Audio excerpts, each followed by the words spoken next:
बहुत पहले की बात नहीं है जब हर सर पर एक सफेद टोपी दिखाई देती थी और उस पर लिखा होता था मैं अन्ना। लेकिन आज अन्ना आंदोलन कहां है, बात करने के लिए हमारे साथ मौजूद है न्यूज नेशन पर खुद अन्ना हजारे। अन्ना जी, स्वागत है आपका। धन्यवाद। अन्ना जी, बहुत ज्यादा महीने नहीं बीते हैं, पूरे दिल्ली में या हर जगह यही टोपी दिखाई देती थी मैं अन्ना। आज जो आंदोलन जो आपके नाम से जुड़ा अन्ना आंदोलन, आज उसे आप कहां देखते हैं? दिल्ली में नहीं दिखा देता, लेकिन इसका मतलब आंदोलन कमजोर हुआ ऐसा नहीं है। अभी मैं जब घूम रहा हूँ, पंजाब, हरियाणा, राजस्थान, उत्तराखंड, मध्य प्रदेश, इतनी भीड़ है।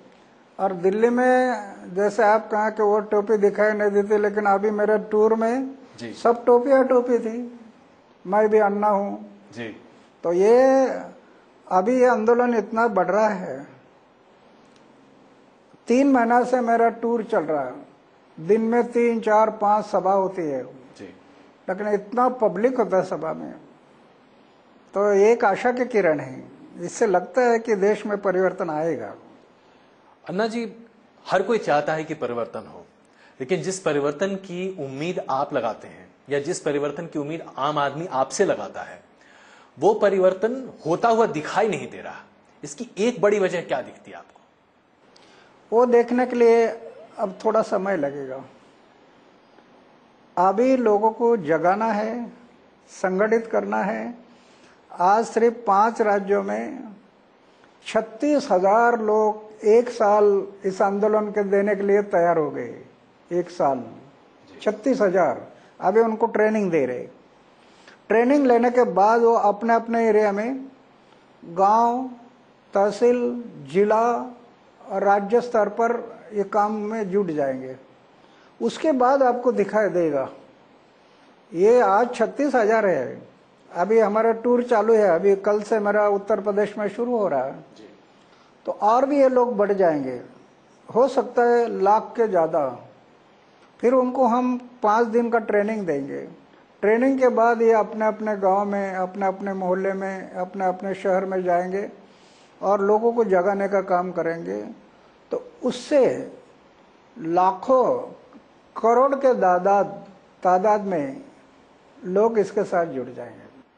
अन्ना जी, जिस ट्रेनिंग की बात आप कर रहे हैं, जो लोगों में एक भावना जगाने की बात कर रहे हैं, उसमें सबसे बड़ा मुद्दा अगर आज हमारे देश में है तो वो है भ्रष्टाचार, जिसको लेकर लोकपाल बिल आप लाना चाहते थे, जन लोकपाल बिल आप लाना चाहते थे और सरकार को बाध्य भी कर रहे थे। लेकिन भ्रष्टाचार का पूरा मामला आज भी तो वैसे ही रखा है। क्या कुछ बदला? अगस्त में जब आप रामलीला मैदान में बैठे थे, उस दिन से लेकर आज तक कोई बदलाव दिखता है आपको? बदलाव जरूर आएगा। आज लोगों में जो जागृति आ गई है, मेरा ऐसा मानना है। रामलीला मैदान में मेरा अनशन हो गया, करोड़ों लोग रास्ते पर आ गए। मेरा ये मानना है कि लोक शिक्षा और लोक जागृति के लिए जो परिवर्तन लाना है, ऐसी जागृति लाने के लिए करोड़ों रुपया खर्चा कर भी ये जागृति नहीं आनी थी जितनी आंदोलन से आई। एक बात। और दूसरी बात, आज क्रांति तो हर देश में चल रही है, कई देशों में चल रही है, लेकिन उस क्रांति में बिल्डिंग को तोड़ फोड़ देना, ऑफिसर को जलाना, इंसान के हत्या करना, ये सत्याग्रह बराबर नहीं। पहली बार देश में ऐसे हुआ कि रामलीला मैदान में मेरा अनशन चल रहा था, करोड़ों लोग रास्ते पर उतर गए, लेकिन किसी ने एक पत्थर तक नहीं उठाया। उसकी चर्चा आज दुनिया में हो रही है।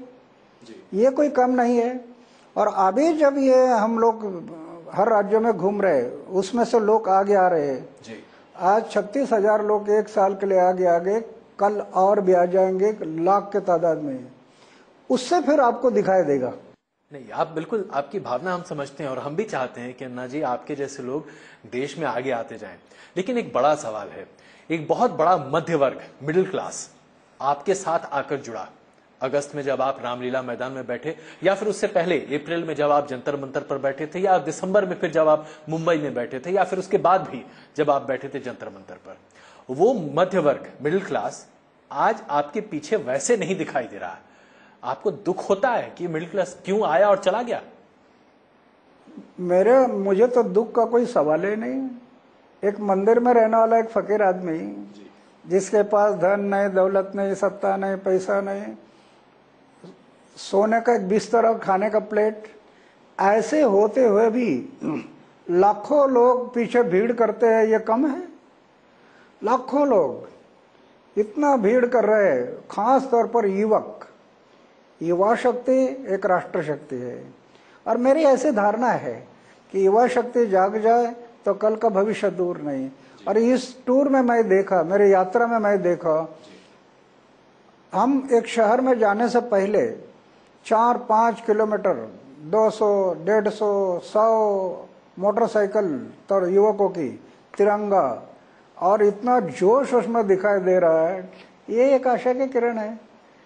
कौन आता कौन नहीं आता, लेकिन इसमें आपको थोड़ी निराशा इसलिए नहीं होती क्योंकि मैं भी जब आपके तमाम आंदोलन में मैं भी पत्रकार के तौर पर उसे कवर करता रहा, हजारों की भीड़ वहां दिखी, बच्चे, औरतें, बुजुर्ग, हर कोई जो मध्य वर्ग का होता है, जो अपने ड्राइंग रूम में बैठ के ये तय करता था कि नहीं बहुत भ्रष्टाचार है, इसके खिलाफ आवाज उठनी चाहिए। आपने आवाज उठाई, लोग आपके साथ जुड़े, उसका फिर अचानक गायब हो गए। जैसे जैसे टीवी के कैमरे गायब होते गए वैसे वैसे ये मिडिल क्लास गायब होता गया।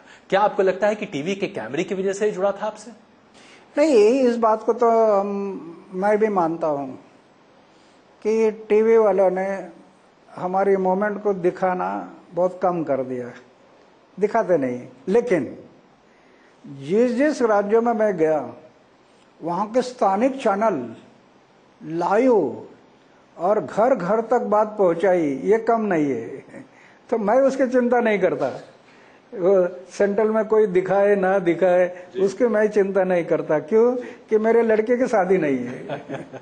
ये करना है, हमें देश के लिए करना है। नहीं, आपको लगता है कि लोग टीवी पर आने के लिए ज्यादा इच्छुक थे, इसलिए आपके आंदोलन में बहुत लोग जमा होते थे, या लोग लगता था कि आपकी वजह से आ रहे हैं? क्या वजह आपको लगती थी लोगों के आने की? नहीं, इसका गुण तो मुझे भी समझ में नहीं आ रहा कि एक फकीर आदमी रामलीला मैदान पर बैठता और करोड़ों लोग रास्ते पर उतर कर आते हैं। इसका गुण मुझे भी समझ में नहीं आ रहा कि ये कैसे हुआ। एक बात को मैं समझता हूँ कि कर्ता करने वाला भगवान होता है।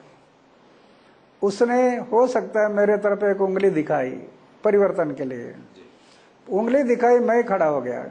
और आज भी इतने पब्लिक, इतनी भीड़ है, वो कैसे हो रही, क्या हो रही, मुझे भी समझ में नहीं आता। कर्ता कर्विता वो है, उसकी लीला क्या है मेरे समझ में नहीं आ रहा कि एक फकीर आदमी के पीछे इतना पब्लिक क्यों? नहीं, बिल्कुल नहीं, तो उसकी लीला है वो, मुझे समझ में नहीं आता है। बस एक इस मुद्दे पर अगर समझे तो मैं एक बार फिर आपसे पूछना चाहता हूं, क्या आपको कभी कभी ऐसा नहीं लगता जब आप लेटे होते हैं, आराम कर रहे होते हैं, चिंतन कर रहे होते हैं, कि जो लोग आपसे इतना जुड़ रहे थे, बातें हो रही थी, चर्चा होती थी, टेलीविजन स्टूडियोज में बड़ी बड़ी चर्चाएं होती थी, अचानक सब धीरे धीरे गायब हो गया, अब कुछ ऐसा नहीं होता? आपको लगता है कि लोग मुद्दे को उठाते हैं, भुनाते हैं और भाग जाते हैं? ये इस बात को भी मैं नहीं समझ रहा हूँ, ये कैसे हो रहा है। क्योंकि मेरे एक मुलाकात लेना है तो वो भी वैन खड़ी होती थी जी, वो भी वैन कि मुलाकात के टाइम पर, आज वो कहाँ गई पता नहीं, क्यों गई पता नहीं, लेकिन मैं कभी चिंता नहीं करता। क्या जिन लोकशाही है, जिनको हर व्यक्ति को अपने मन मर्जी से बर्ताव करने का फैसिलिटीज है, तो उनको क्या लगता है वो करेंगे, मैं चिंता नहीं करता। क्योंकि मैं कभी यश अपेश की चिंता नहीं की। भगवत गीता हमें कह रही है, कर्मण्येवाधिकारस्ते मा फलेषु कदाचन। मैं जो कर्म करना है वो निष्काम भाव से करना है जी। यश अपयश उसके हाथ में है। तो मैं कोई हमें टीवी पर दिखाता ना दिखाता, मेरी मुलाकात लेते ना लेते, उससे मुझे कोई लेन देन नहीं। मैं अपना काम करते जा रहा हूँ और देश के लिए, समाज के लिए मेरा कोई स्वार्थ नहीं है। अगर मान लो ये अपयश तो आएगा नहीं, लेकिन मान लो कि ऐसा हुआ तो क्या मेरे लड़के की शादी थोड़ी है कि मैं नाराज हो जाऊं? कोई जरूरत नहीं। ये मैं कर रहा हूँ, मेरे समाज और देश के लिए कर रहा हूँ। इसलिए मुझे कभी उसका फर्स्ट एड नहीं। देखो अभी इस उम्र में डेली इतनी सफर है और 3.5 महीना हो गया, फिर भी थकावट नहीं। नहीं, बिल्कुल, ये तो आपकी काबिलियत है, इसमें कोई शक नहीं है।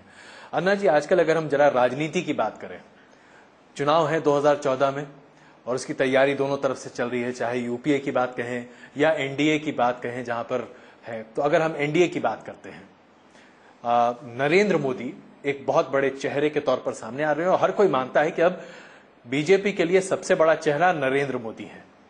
नरेंद्र मोदी आपको सेक्युलर लगते हैं? नरेंद्र मोदी आपको एक अच्छे नेता लगते हैं? नरेंद्र मोदी के हाथ में लगता है कि देश का भविष्य सुरक्षित रहेगा? आपको क्या लगता है? नहीं, मैं क्या है कि कई लोग मुझे भी पूछते रहते हैं पंतप्रधान नरेंद्र मोदी बनना या राहुल गांधी बनना है। मैं बोले दोनों भी इस देश के लिए भविष्य नहीं देंगे। क्यों? संविधान जो हमारा, संविधान में पक्ष और पार्टी कहीं पर भी नहीं आया। लोकतांत्रिक गणराज्य की बात आई है। जनता ने अपना चारित्रशील कैंडिडेट खड़ा करना और चारित्रशील उम्मीदवार को जनता ने चुनकर संसद में भेजना, समूह को नहीं। ऐसा संविधान कह रहा है। आज नरेंद्र मोदी अच्छे बोलते हैं, एक्टिंग भी अच्छे करते हैं, सब कुछ अच्छा है, लेकिन पक्ष और पार्टी के जुड़े। इसके कारण मैं संविधान पर विश्वास रखता हूं। मैं संविधान पर विश्वास रखता हूं। इसके कारण नरेंद्र मोदी कैसे है, क्या है, वो मैं नहीं करना चाहता, लेकिन नरेंद्र मोदी भी इस देश को भविष्य नहीं दे पाएंगे। आप बहुत बड़ी बात कह रहे हैं। आपको लगता है कि नरेंद्र मोदी एक्टिंग करते हैं? नरेंद्र मोदी, आपने कहा कि नरेंद्र मोदी एक्टिंग करते हैं और साथ साथ कि नरेंद्र मोदी अच्छा भविष्य नहीं दे सकते। क्या वजह है कि नरेंद्र मोदी अच्छा भविष्य नहीं दे सकते? नहीं, उनके दिल में क्या है मुझे पता नहीं। मैं एक ही चीज को तो बार बार बोलता हूँ जी। गुजरात में लोग कहते हैं कि उन्होंने बहुत अच्छा काम किया। अगर ऐसा है तो लोकायुक्त तो बिल क्यों नहीं लाया? भ्रष्टाचार मुक्त गुजरात को क्यों नहीं निर्माण किया? ये मेरे सामने प्रश्न है। और अभी तो हेड बने हैं। हेड बनने के बाद पहले कदम उठाना चाहिए कि हमारे बीजेपी के जितने सरकारें हैं उसमें हम सशक्त जन लोक आयुक्त लाएंगे। घोषणा कर दो, चुनाव से पहले ये बात बता दो, तब मैं समझूंगा कि हाँ अभी देश बदल जाएगा। लेकिन ये वोट का हिसाब रखकर कुछ बातें रखना, इससे मेरा विश्वास नहीं। पक्ष और पार्टी इस देश के लिए भविष्य नहीं दे पाएंगे। हमारा संविधान के मुताबिक पक्ष और पार्टी का जिक्र कहीं नहीं है। लोकतांत्रिक गणराज्य, उसको मैं मानता हूं। बिल्कुल। आप नरेंद्र मोदी को सेक्युलर मानते हैं? क्या वो सेक्युलर है वो या हिंदूवादी है? नहीं, अभी देखो बीजेपी तो सबका समझ में आया कि सेक्युलर है। ये सांप्रदायिक, गैर सांप्रदायिक या सांप्रदायिक? सांप्रदायिक है जी। बीजेपी। और बीजेपी ने अपना प्रमुख बनाया नरेंद्र मोदी को जी। तो लिंक जुड़ गई अभी। तो इसको गैर सांप्रदायिक कैसे कहेंगे? तो नरेंद्र मोदी जो राम मंदिर का मुद्दा इतना उठा रहे हैं, राम मंदिर का मुद्दा नरेंद्र मोदी उठा रहे हैं, उनके सहयोगी हैं अमित शाह, वो भी राम मंदिर बनवाने की बात कर रहे हैं। आपको लगता है ये देश के भविष्य के लिए अच्छा है? वो मुझे ठीक नहीं लगता, क्योंकि मंदिर मस्जिद की जो बात है ना, मेरा मानना यह है कि हर एक आदमी ने गांव को मंदिर मानो, राष्ट्र को मंदिर मानो, जनता को सर्वेश्वर मानो और उनकी सेवा ये प्रभु की पूजा है। हमारे सभी धर्म यही तो कह रहे हैं, चाहे कुरान हो चाहे भगवत गीता हो, यही तो कह रहे हैं। तो ये मेरा ऐसा मानना है कि ये मंदिर मस्जिद धार्मिक स्थलों का हम व्यवसाय कर या धार्मिक स्थलों का वोटिंग के लिए मिलाने के लिए उपयोग करते हैं तो वो ठीक नहीं है, वो ठीक नहीं होगा। बिल्कुल। हम यहाँ पर कुछ देर के लिए रुक रहे हैं। अन्ना जी हमारे साथ मौजूद हैं। वापस आते हैं तो बात करेंगे राहुल गांधी और सोनिया गांधी की, और साथ ही साथ अन्ना हजारे अपना भविष्य और अपने जो आंदोलन को उन्होंने खड़ा किया है उसका भविष्य क्या देखते हैं। बस तुरंत वापस आ रहे हैं।